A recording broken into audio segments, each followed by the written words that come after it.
Assalamualaikum warahmatullahi wabarakatuh. Selamat pagi anak-anakku sekalian. Pada kesempatan pagi kali ini kita akan mempelajari tentang surat Al-Hujurat ayat 13 dan tentang hadis keragaman Ini di bab 1 ini, nanti silakan anak-anakku sekalian dibuka pada halaman ke-6 Kemudian tujuan dari pembelajaran ini adalah yang pertama, membaca surat Al-Hujurat ayat 13 dengan tartil. Yang kedua, menjelaskan pesan pokok surat Al-Hujurat ayat 13 dengan baik. Yang ketiga, membuat paparan tentang pesan pokok surat Al-Hujurat dengan baik. Yang keempat, menulis surat Al-Hujurat ayat 13 dengan baik. Yang kelima, anak-anak bisa menghafal surat Al-Hujurat ayat 13 dengan lancar tentunya Jadi nanti silahkan dibuka terlebih dahulu Kemudian tujuan yang keenam adalah membaca hadis tentang keragaman dengan baik.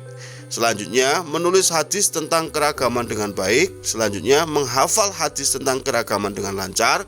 Yang kesembilan, berani mempresentasikan paparan tentang pesan pokok surat Al-Hujurat ayat 13 dan hadis tentang keragaman. Serta yang terakhir, anak-anak bisa membiasakan membaca Al-Quran dengan tartil dan bisa menunjukkan sikap yang berbasis atau sikap yang mencerminkan pengamalan dari surat Al-Hujurat ayat 13 dan hadis tentang keragaman. Nah, ini ayat-ayatnya kita baca terlebih dahulu Sebelumnya Bapak bacakan terlebih dahulu. Bismillahirrahmanirrahim. Ya ayyuhan nasu inna khalaqnakum min dzakarin wa unsa وجعلناكم شعوبا وقبائل لتعارفوا إن أكرمكم عند الله أتقاكم إن الله عليم خبير. Setelah kita membaca surat Al-Hujurat ini kemudian kita simak terjemahannya. Wahai manusia, sungguh kami telah menciptakan kamu dari seorang laki-laki dan seorang perempuan. Kemudian kami jadikan kamu berbangsa-bangsa dan bersuku-suku agar kamu saling mengenal. Sesungguhnya yang paling mulia di antara kamu di sisi Allah adalah orang yang paling bertakwa.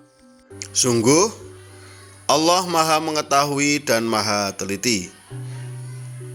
Nah, anak-anakku sekalian, itu tadi terjemahan dari surat Al-Hujurat ayat 13 bahwa umat manusia yang pertama kali diciptakan itu adalah Nabi Adam alaihissalam.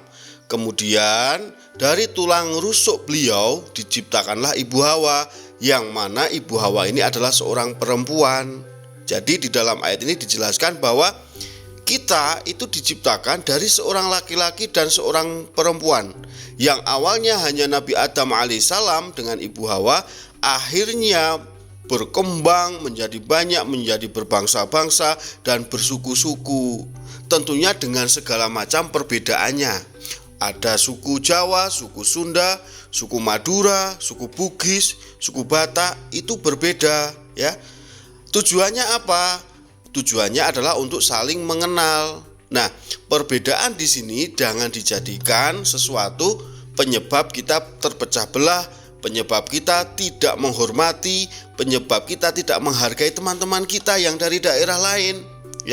Kita harus saling menghormati, saling menghargai, saling bertoleransi. Kemudian dijelaskan juga bahwa orang yang paling mulia di sisi Allah adalah orang yang paling bertakwa. Bukan orang yang paling pinter, bukan orang yang paling kaya, bukan orang yang paling memiliki segalanya itu orang yang mulia, tapi adalah orang yang paling bertakwa Kemudian Bapak tampilkan beberapa potongan surat dari Al-Hujurat. Silahkan nanti ditulis agar anak-anak semuanya bisa mengetahui bahwa ada beberapa potongan ayat yang nanti akan memudahkan kita dalam menghafalkan arti kata per kata Ini nanti silakan ditulis Disiapkan alat tulisnya. Kemudian coba perhatikan pesan pokok di dalam surat Al-Hujurat ayat 13. Manusia tercipta dengan aneka ragam. ini adalah anugerah dari Allah yang patut kita syukuri ya. Seperti tadi Bapak jelaskan bahwa manusia diciptakan dari beraneka ragam bangsa, beraneka ragam suku. Ini harus kita syukuri. Ini adalah anugerah dari Allah. Kemudian coba kalian tulis bagaimana keragaman dalam keluarga kalian. Coba kalian tulis perbedaan jenis kelamin, bentuk fisik, dan macam-macam sifat dalam keluarga kalian ya. Nanti untuk lebih kita belajar mengidentifikasi perbedaan dalam satu keluarga itu loh. Itu belum lagi nanti dalam satu desa, belum lagi dalam satu kota ya. Coba dibuat ge. Nah, pernahkah kalian bergotong royong bersama orang yang berbeda agama? Pernah enggak ini anak-anak? Misalnya kerja bakti dengan orang yang non muslim ya. Mengapa kita harus saling membantu walaupun kita berbeda agama, walaupun kita berbeda suku, walaupun kita berbeda bangsa ya. Karena apa? Karena perbedaan itu tadi saling melengkapi dan kita harus saling bantu-membantu. Karena Allah melalui Al-Quran memberikan gambaran kepada kita tentang keragaman manusia, tujuan penciptaan keragaman, dan kemuliaan di dalam Allah. Jadi perbedaan-perbedaan itu tidak kemudian bahwa perbedaan ini menyebabkan yang paling beda mulia di depan Allah, itu tidak. Tapi yang menyebabkan mulia di depan Allah adalah keimanan dan ketakwaan kita ya. Nah, ini tadi Bapak sampaikan bahwa kita ini umat manusia keturunan dari Nabi Adam alaihissalam dan Hawa, Ibu Hawa ya. Sehingga kita sampai hari ini menjadi sangat banyak sekali ya, terbagi dalam berbagai macam bangsa dan negara. Seluruh umat manusia itu sama derajat kemanusiaannya ya. Tidak ada yang membedakan bahwa suku ini yang mulia, suku itu yang paling mulia, tidak. Bangsa ini yang mulia, bangsa ini yang paling mulia, tidak. Yang membedakan nanti apa? Yang membedakan di hadapan Allah itu adalah ketakwaan kita. Jadi yang paling utama itu bagaimana kita itu menjaga ketakwaan kita, menjalankan perintahnya dan menjauhi larangannya. Nah, kita diciptakan berbangsa-bangsa itu jangan sampai saling mengolok-olok, jangan sampai saling memusuhi. Tapi kita diciptakan berbeda-beda ini tujuannya apa? Untuk saling melengkapi, bekerja sama, seperti itu ya.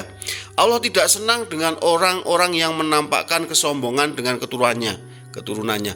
Wah, saya anaknya orang kaya, saya anaknya bapak presiden, saya anaknya bapak bupati. Allah tidak memerlukan itu karena itu tidak menjamin sesuatu pangkat, sesuatu kekayaan atau keturunan itu menjadi orang yang paling mulia di sisi Allah.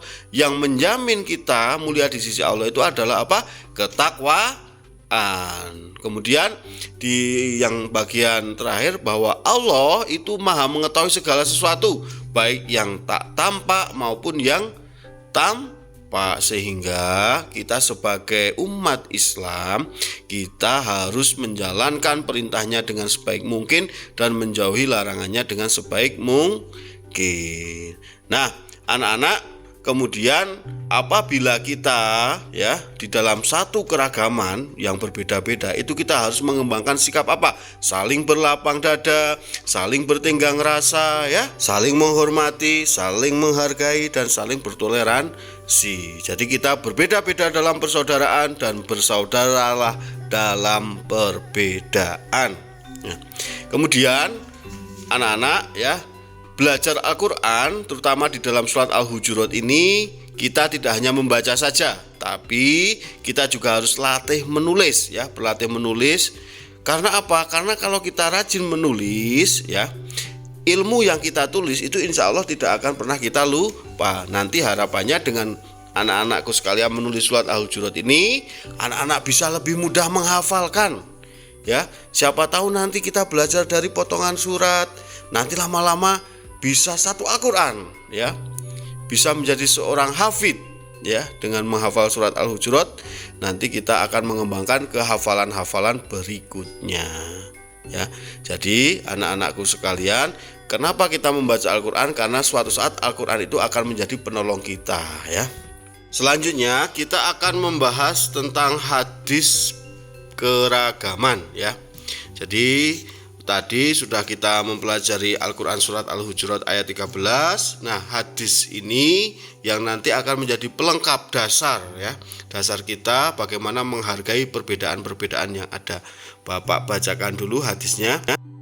An Abi Nadrah qala hadatsani man sami'a khutbata Rasulillah sallallahu alaihi wasallam fi wasati ayyamit tasyrik faqala ya ayyuhan nas ala inna rabbakum wahid wa inna abakum wahid ala la fatla li'arabiyyin ala ajamiyyin wala li'ajamiyyin ala arabiyyin wala ahmar ala aswada wala aswada ala ahmar illa bittaqwa abalaghtu qalu balagha Rasulullah sallallahu alaihi wasallam telah menceritakan kepadaku orang yang pernah mendengar khutbah Rasulullah sallallahu alaihi wasallam.